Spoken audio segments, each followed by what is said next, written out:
بسم اللہ الرحمن الرحیم۔ السلام علیکم ورحمۃ اللہ وبرکاتہ۔ ناظرین، جمعہ کی نماز جسے اسلام میں عید کا دن یعنی ہفتے کا عید کا دن شمار کیا گیا ہے، اور قرآن و حدیث کی روشنی میں اگر آپ دیکھیں تو جمعہ کا دن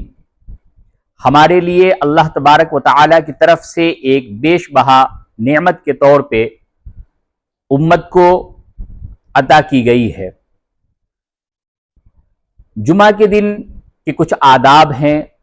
جمعہ کے دن کی کچھ فضیلتیں ہیں۔ ہمارا حال یہ ہے کہ ہم جمعہ کی نماز تو ادا کرتے ہیں، لیکن جمعہ کی فضیلت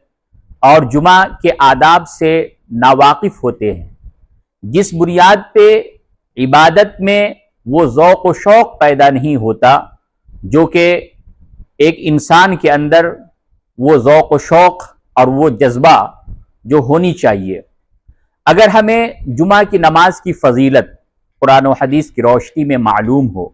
اور جمعہ کی نماز کے آداب سے ہم واقف ہوں تو پھر نماز جمعہ میں وہ لطف ہمیں محسوس ہوگا جو ہمیں ایمان کی حلاوت اور ایمان کی تازگی بخشے گا اللہ تبارک و تعالی۔ تو آج ہم آپ کے سامنے اسی موضوع پہ چند گفتگو کرنا چاہتا ہوں کہ نماز جمعہ کی فضیلت کیا ہے اور نماز جمعہ کے آداب کیا ہیں۔ ہمارے معاشرے میں جہاں ہم لوگ رہتے ہیں وہاں عام طور سے مسلمانوں کا یہ حال ہے کہ جب جمعہ کی نماز کا خطبہ شروع ہوتا ہے تب وہ مسجد میں تشریف لاتے ہیں، جبکہ یہ سراسر غلط ہے۔ ہاں الا یہ کہ کبھی کوئی مجبوری پیش آ جاوے تو ایک الگ سی بات ہے۔ اور دوسری جو برائی ہمارے نمازیوں میں، جمعہ کے نمازی کہہ لیجئے، اس کے اندر عام طور سے یہ پائی جاتی ہے کہ نماز جمعہ کے سلام کے بعد وہ مسجد سے بے تحاشا عزلت کے ساتھ وہ نکل جاتے ہیں، وہ دعا میں شرکت کرنا بھی گوارا نہیں کرتے، اور اگر وہ دعا میں شریک بھی ہو جائیں تو نماز جمعہ کے بعد جو سنتیں ہیں، نوافل ہیں، اس کا اہتمام عام طور سے لوگ نہیں کرتے۔ تو آئیے ہم کچھ فضیلت جو جمعہ کی نماز کے بارے میں آپ صلی اللہ علیہ وسلم کی احادیث مبارکہ میں وارد ہوئی ہیں اس کا تذکرہ کرتے ہیں، اور اس کے بعد 10 آداب جو جمعہ کے بارے میں علماء نے کتابوں میں لکھا ہے اس 10 آداب کا ذکر کرتے ہیں۔ تو سب سے پہلے جمعہ کی نماز کی فضیلت کے بارے میں حدیث کے اندر فرمایا گیا کہ یہ مسلمانوں کے عید کا دن ہے، اور رسول مقبول صلی اللہ علیہ وسلم نے فرمایا کہ جس شخص نے بے عذر بغیر کسی عذر کے 3 جمعے ناغے کیے اس نے اسلام کی طرف سے اپنا منہ پھیر لیا، اس شخص کا دل زنگ آلودہ ہو گیا۔ اور ایک حدیث میں رسول اللہ صلی اللہ علیہ وسلم نے ارشاد فرمایا کہ اللہ تبارک و تعالی جمعہ کے دن 6 لاکھ بندے دوزخ سے آزاد کرتا ہے، اور آپ صلی اللہ علیہ وسلم نے یہ بھی فرمایا کہ آتش دوزخ کو روز دوپہر ڈھلتے بھڑکایا جاتا ہے، اس وقت تم لوگ نماز نہ پڑھو، مگر جمعہ کے دن اس کو نہیں بھڑکایا جاتا۔ اور آپ صلی اللہ علیہ وسلم نے یہ بھی فرمایا کہ جو شخص جمعہ کے دن مرے اس کو شہید کے مرنے کا ثواب ملتا ہے، شہید کے درجے کا ثواب ملتا ہے۔ اور یہ بھی فرمایا گیا ہے بعض احادیث میں کہ عذاب قبر سے ایسا شخص جو کہ جمعہ کے دن مرتا ہے وہ محفوظ رہتا ہے۔ اب آئیے، یہ کچھ احادیث پیش خدمت تھی جس میں جمعہ کے بارے میں آپ صلی اللہ علیہ وسلم نے جو فضیلت بیان کی ہے اس کا ذکر کیا گیا۔ اب 10 ایسے آداب جس کا ایک نمازی کو لحاظ رکھنی چاہیے، خاص طور سے جمعہ کے دن، اس آداب کا ذکر کرتا ہوں۔ تو سب سے جو پہلا ادب ہے وہ یہ ہے کہ جمعرات کے دن سے ہی جمعہ کی تیاری کو شروع کر دیں، اور جمعہ کے جو سامان ہے، مثلاً آپ کپڑے پہنتے ہیں جمعہ کے دن، مسواک کرتے ہیں، عطر کا اہتمام کرتے ہیں، تو ان سب کو جمعہ کے دن سے ہی تیار کرنا شروع کر دیں۔ علماء نے اپنی کتابوں میں اس کا بہت اہتمام کے ساتھ ذکر کیا ہے کہ اس کو جمعہ کا استقبال کہتے ہیں، کہ جمعہ کا استقبال کرے، مثلاً سفید کپڑے درست کرنا، پہلے سے اپنے کام کاج کو ختم کر لینا کہ صبح کے وقت ہی نماز کی جگہ پر پہنچ سکے، اور جمعرات کے دن چاہیے کہ عصر کی نماز کے وقت خالی بیٹھے اور اللہ تبارک و تعالیٰ کی تسبیح، اذکار اور استغفار میں مشغول ہو جائے، کیونکہ اس کی بڑی فضیلت ہے، اور اس نیک ساعت کے مقابلے میں ہے جو دوسرے دن جمعہ کے دن ہوگی۔ جمعہ کے دن بھی عصر کی نماز سے لے کر کے مغرب کی نماز تک چاہیے کہ ذکر و اذکار اور تسبیحات اور استغفار کی کثرت کرے، لیکن جمعرات کے دن بھی انسان کو چاہیے کہ جمعہ کی تیاری کے لیے اور جمعہ کے استقبال کے لیے وہ عصر سے لے کر کے مغرب تک اللہ تبارک و تعالیٰ کے ذکر و اذکار میں مشغول ہو جائے۔ اور علماء نے یہ بھی فرمایا ہے کہ شب جمعہ کو چاہیے کہ اپنے بیوی سے قربت کرے، کیونکہ یہ سنت مصطفیٰ صلی اللہ علیہ وسلم ہے، تاکہ یہ امر اور یہ کام جمعہ کے دن دونوں کے غسل کا باعث بنے، کیونکہ جمعہ کا جو غسل ہے وہ مسنون ہے، اور اس طریقے سے وہ غسل کا اہتمام ضرور کرے گا ایک نمازی اور ایک مسلمان۔ دوسرا ادب یہ بتایا گیا ہے کہ اگر مسجد کو جلد جانا چاہتا ہے تو صبح سویرے ہی وہ غسل کر لے، ورنہ تاخیر کرے غسل میں، الا یہ کہ جمعہ کے دن غسل کے ذریعے سے، یعنی غسل کرنے کے بعد ہی وہ مسجد وہ جائے۔ علماء نے یہ بھی لکھا ہے کہ چاہیے کہ غسل کے بعد ہی وہ نماز ادا کرے، بیچ میں درمیان میں نواقض وضو نہ پایا جائے۔ اب وہ اس وقت ہی ہوگا جب وہ نماز سے قبل جس طریقے سے ہم وضو کر کے نماز کے لیے گھر سے نکلتے ہیں، اس طریقے سے غسل کر کے ہم نماز کے لیے اپنے گھر سے نکلے۔ اگر کوئی شخص صبح میں غسل کر لیتا ہے اور پھر اپنے کاروبار میں مشغول ہو جاتا ہے، اس کے بعد پھر وہ نماز کے لیے، جمعہ کی نماز کے لیے جاتا ہے، تو یہ بھی درست ہے، لیکن بہتر یہ ہے کہ نماز جمعہ کے لیے غسل کر کے ہی اپنے گھر سے نکلے۔ اسی طریقے سے جمعہ کے دن رسول مقبول صلی اللہ علیہ وسلم نے غسل کا حکم بڑی تاکید سے فرمایا ہے، یہاں تک کہ کچھ علماء کا کہنا ہے کہ جمعہ کے دن غسل کرنا فرض ہے۔ اور مدینہ منورہ کے لوگ دیکھیے، ایک مدینہ منورہ کے لوگوں کے اندر ایک یہ رواج پایا جاتا تھا کہ اگر کسی شخص سے اگر کوئی سخت کلامی ہو گئی اور اس سے وہ سخت کلامی کرنا چاہتا، اس کو بہت ہی زیادہ اس کے اوپر غصہ اور گرمی جو ہے وہ دکھانا چاہتا، تو اس کو کہتا کہ تم اس شخص سے بھی بدتر ہو جو جمعہ کے دن غسل نہیں کرتا، یعنی جمعہ کے دن غسل نہ کرنے والا شخص اہل مدینہ کے نزدیک اتنا بدتر ہوتا تھا کہ اگر کسی شخص سے وہ لڑتے جھگڑتے تو اس کو کہتے تو تم تو اس سے بھی بدتر ہو جو جمعہ کے دن غسل نہیں کرتا ہے۔ اسی طریقے سے تیسرا ادب علماء نے یہ لکھا ہے کہ آراستہ اور پاکیزہ اور اچھی نیت کر کے مسجد میں آئے۔ تین چیزیں، آراستہ، پاکیزہ اور اچھی نیت کر کے مسجد میں آئے۔ اور پاکیزگی کے یہ معنی کہا گیا کہ اپنے بال کو درست کرے، ناخون کٹوائے، مونچھوں کے بال کتروائے، اور اگر غسل کرنے سے قبل اگر یہ کام کر چکا ہے تو یہ اس کے لیے کافی ہے۔ اب آراستہ سے مراد یہ ہے کہ سفید کپڑے پہنے، کیونکہ اللہ تبارک و تعالی سب کپڑوں سے زیادہ سفید کپڑوں کو پسند کرتا ہے، تو جمعہ کے دن نمازی کو چاہیے کہ سفید کپڑا پہننے کا اہتمام کرے،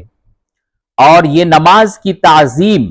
اور نماز کی عظمت کی نیت سے اپنے اوپر وہ خوشبو بھی ملے، تاکہ اس کے کپڑوں سے بدبو نہ آئے،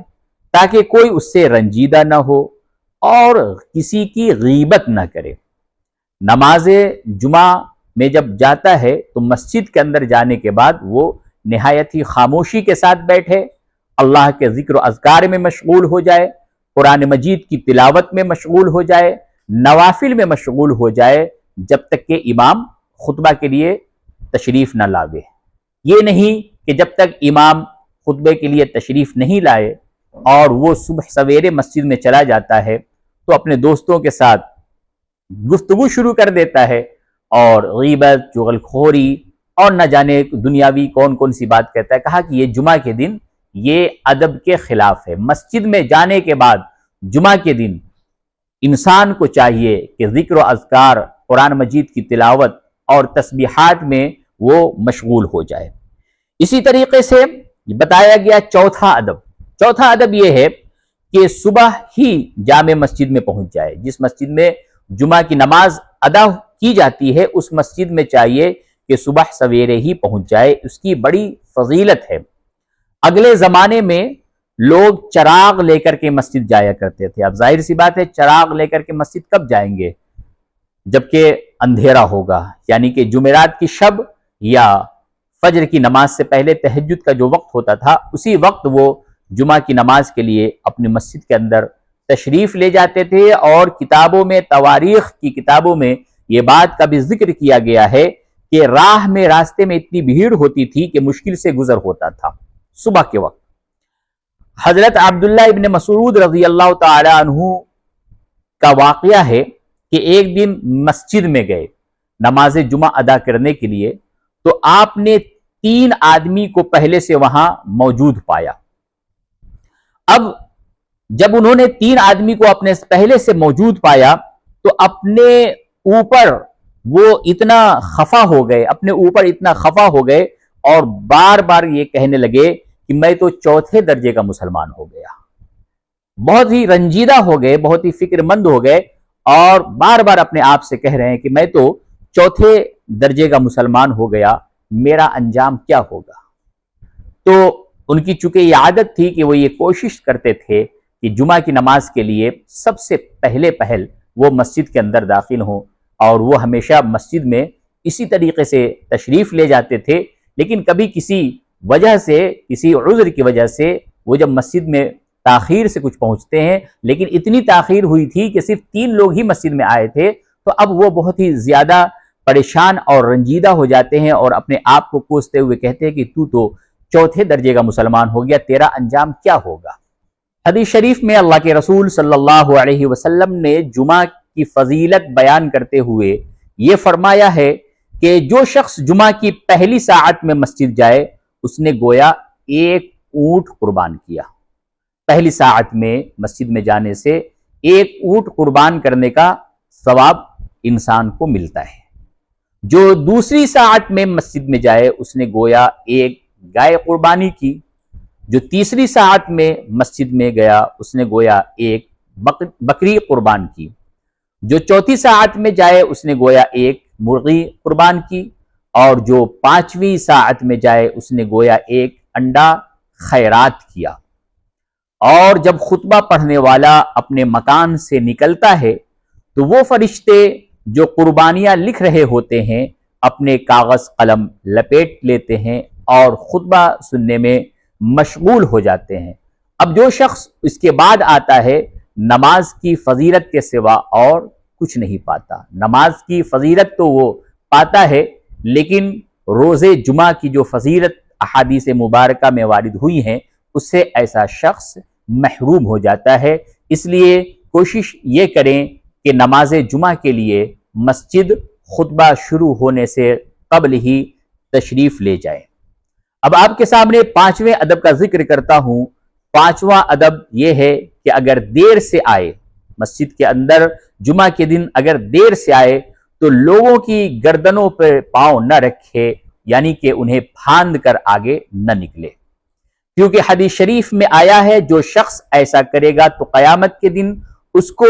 پل بنائیں گے اور لوگ اس پر سے گزریں گے۔ اگر آپ ایسا کرتے ہیں تو اس سے باز آئیں، کیونکہ حدیث کے مطابق قیامت کے دن ایسے شخص کو پل بنا دیا جائے گا اور لوگ ان کو روندتے ہوئے اس کے اوپر سے نکلیں گے۔ اس لیے کبھی بھی مسجد کے اندر اگر آپ تاخیر سے جاتے ہیں تو جس جگہ آسانی کے ساتھ آپ کو جگہ مل جائے اسی جگہ پہ بیٹھیں، اسی جگہ پہ تشریف رکھیں، لوگوں کو روند کر پھاند کر کے آگے نہ نکلیں، ورنہ قیامت کے دن آپ کو پل بنایا جائے گا، لوگ آپ کو روندتے ہوئے آپ کے اوپر سے گزریں گے۔ اسی طریقے سے رسول مقبول صلی اللہ علیہ وسلم نے ایک شخص کو ایسا کرتے دیکھا، اور جب نماز وہ شخص پڑھ چکا تو آپ صلی اللہ علیہ وسلم نے اس سے فرمایا کہ تو نے جمعہ کی نماز کیوں نہیں پڑھی؟ اب اس شخص کو بہت ہی تعجب ہوا اور اس نے فرمایا کہ میں نے تو آپ صلی اللہ علیہ وسلم کے ساتھ ہی جمعہ کی نماز ادا کی ہے۔ آپ صلی اللہ علیہ وسلم نے فرمایا گویا کہ تو نے نماز ہی نہیں پڑھی، میں نے تجھے دیکھا کہ تو نے لوگوں کی گردنوں پر پاؤں رکھا، یعنی جو شخص ایسا کرتا ہے وہ ایسا ہے گویا اس نے نماز ہی نہیں پڑھی۔ لیکن اگر پہلی صف خالی ہے تو پہلی صف میں جانے کا قصد کرنا درست ہے، ارادہ کرنا درست ہے، صف میں جو خالی جگہ ہے اس کو پر کرنا درست ہے، لیکن نہایت ہی نرمی کے ساتھ لوگوں کو کنارے کر کر کے آپ آگے نکلیں، لوگوں کو پھاند کر کے، لوگوں کے کندھے پہ پاؤں رکھ کر کے آگے نہ بڑھیں، کیونکہ یہ تو لوگوں کا قصور ہے کہ پہلی صف میں خالی جگہ چھوڑ کر کے اور وہ دوسری صف میں بیٹھے ہوئے ہیں، تو اس لیے آپ نرمی کے ساتھ آگے جا سکتے ہیں، آگے بیٹھ سکتے ہیں، لیکن اللہ کے واسطے کبھی کسی لوگوں کے گردن کے اوپر سے پاؤں رکھ کر کے نہ جائیں، یعنی کہ پھاند کر کے نہ جائیں۔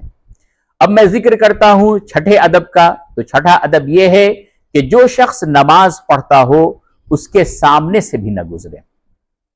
ایک تو یہ ہے کہ پھاند کر کے آگے نہ نکلیں، دوسرا یہ ہے کہ آپ نمازی کے سامنے سے نہ گزریں، کیونکہ نمازی کے سامنے سے گزرنا ممنوع ہے، اور حدیث شریف میں آیا ہے کہ نمازی کے سامنے سے گزرنے سے یہ بہتر ہے کہ آدمی خاک ہو کر مر جائے، تو خاک ہو کر کے برباد ہو جائے، خاک ہو کر کے مر جانا، خاک ہو کر کے برباد ہو جانا، یہ اس سے زیادہ آسان اور سہل ہے جتنا کہ نمازی کے آگے سے نکلنا اور نمازی کے سامنے سے گزرنا جتنا مشکل کام ہے۔ اور اسی طریقے سے حدیث شریف میں آیا ہے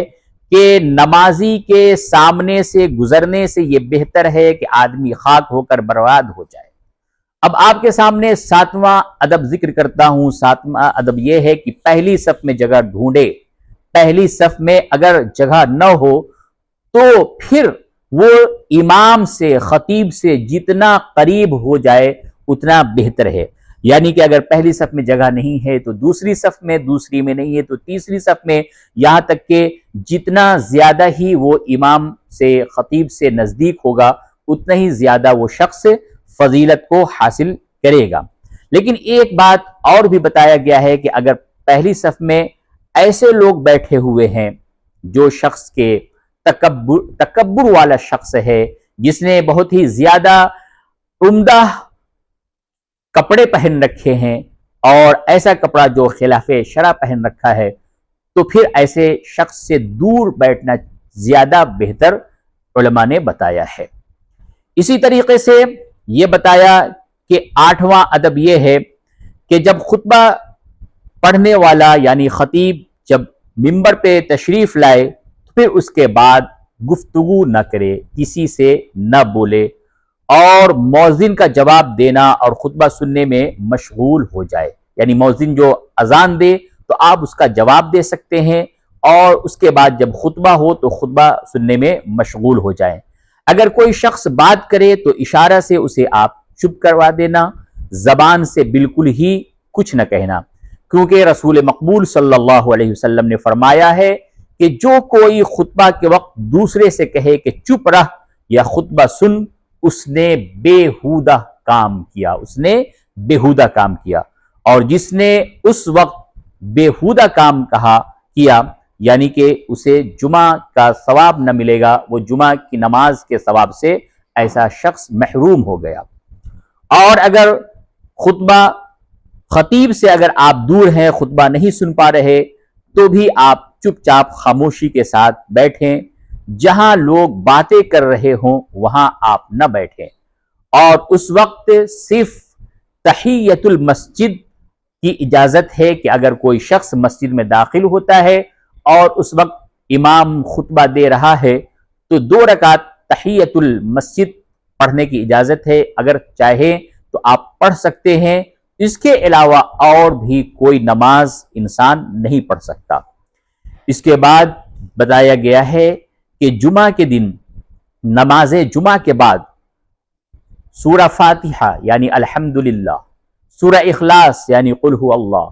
سورہ فلق یعنی قل اعوذ برب الفلق، اور سورہ ناس یعنی قل اعوذ برب الناس، یہ چاروں سورتوں کو مکمل 7 مرتبہ پڑھ لیں۔ اور اس کے علاوہ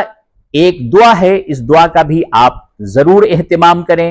اور دعا یہ ہے، غور سے سماعت فرمائیے، 1 لائن کی دعا ہے، اس کو یاد کر لیجئے اور جمعہ کی نماز کے بعد اس کو پڑھنے کا اہتمام کیجئے۔ اور وہ دعا یہ ہے، اللہم یا غنی یا حمید یا مبدئ یا معید یا رحیم یا ودود اغثنی بحلالک عن حرامک وبفضلک عمن سواک۔ اس دعا کے بارے میں بزرگوں نے فرمایا ہے کہ جو شخص اس دعا کو ہمیشہ پڑھے گا، یعنی نماز جمعہ کے بعد جو شخص اس دعا کو پڑھنے کا اہتمام کرے گا، اور دعا بہت ہی آسان ہے، اس کا یاد کرنا کوئی مشکل نہیں ہے، تو اس کے بارے میں فرمایا گیا کہ جہاں سے اس کا وہم و گمان بھی نہ ہو، جہاں اس نے سوچا بھی نہ ہو، وہاں سے اس کی روزی اور اس کا رزق اس کو پہنچے گا، اور وہ اللہ کے سوا تمام لوگوں سے بے پرواہ ہو جائے گا، کسی بھی شخص کا وہ محتاج نہیں رہے گا۔ اللہ تبارک و تعالی اس کی تمام دینی اور دنیاوی حاجتوں کو، ضرورتوں کو اپنے فضل و کرم سے پوری فرمائے گا۔ اب میں آپ کے سامنے 10واں ادب پیش کرتا ہوں، اور 10واں ادب یہ ہے کہ عصر کی نماز تک، ایسا تو سبھی کے لیے ممکن نہیں ہے، لیکن جو لوگ کہ ہمارے بزرگ ہیں، بڑے ہیں، جو دنیا داری سے فارغ ہو چکے ہیں، ان کو چاہیے کہ وہ ضرور اس چیز کا اہتمام کریں کہ یہ ادب ہے کہ نماز جمعہ کے بعد عصر کی نماز تک مسجد کے اندر ہی رہیں، ذکر و اذکار اور تلاوت اور نوافل میں مشغول ہوں۔ اور بہتر تو یہ ہے کہ مغرب کی نماز تک مسجد میں رہیں اور دعا میں مشغول رہیں، تاکہ وہ ساعت، وہ گھڑی جو جمعہ کے دن میں جس کے بارے میں کہا گیا کہ 1 ساعت 1 گھڑی ایسی ہے جمعہ کے دن جس میں اللہ تبارک و تعالی دعا کو ضرور قبول کرتا ہے، وہ گھڑی آپ کو نصیب ہو جائے، وہ گھڑی آپ کو مل جائے۔ تو اس لیے بتایا ہے کہ اگر کوئی شخص جمعہ کی نماز کے لیے مسجد میں جاتا اور مغرب تک مسجد ہی میں وہ قیام کرتا ہے ذکر و اذکار، نوافل اور قرآن مجید کی تلاوت کے ساتھ، تو اس کو 1 حج اور 1 عمرے کا ثواب ملتا ہے۔ اب اگر کوئی شخص ایسا ہے کہ وہ ضعیف ہے، کمزور ہے، اگر وہ مسجد میں نہ رہ سکے تو اسے چاہیے کہ گھر جائے، اور گھر جانے کے بعد اللہ کی یاد سے غافل نہ رہے، بلکہ اللہ کی یاد میں مشغول ہو جائے، اللہ تبارک و تعالیٰ کے ذکر کا اہتمام کرے، تاکہ وہ اس ساعت کو جو جمعہ کے دن ہوتی ہے وہ پا جائے اور اسے غافلوں میں شمار نہ کیا جائے، اور وہ اس دن کی فضیلت سے محروم نہ رہے۔ تو بھائیوں، کچھ جمعہ کے آداب اور جمعہ کی فضیلت قرآن و حدیث کی روشنی میں آپ کے سامنے میں نے پیش کیا ہے۔ اللہ تبارک و تعالیٰ سے دعا کرتا ہوں کہ ہمیں بھی اور آپ کو بھی اللہ تبارک و تعالیٰ اس پہ عمل کرنے کی توفیق عطا فرمائے۔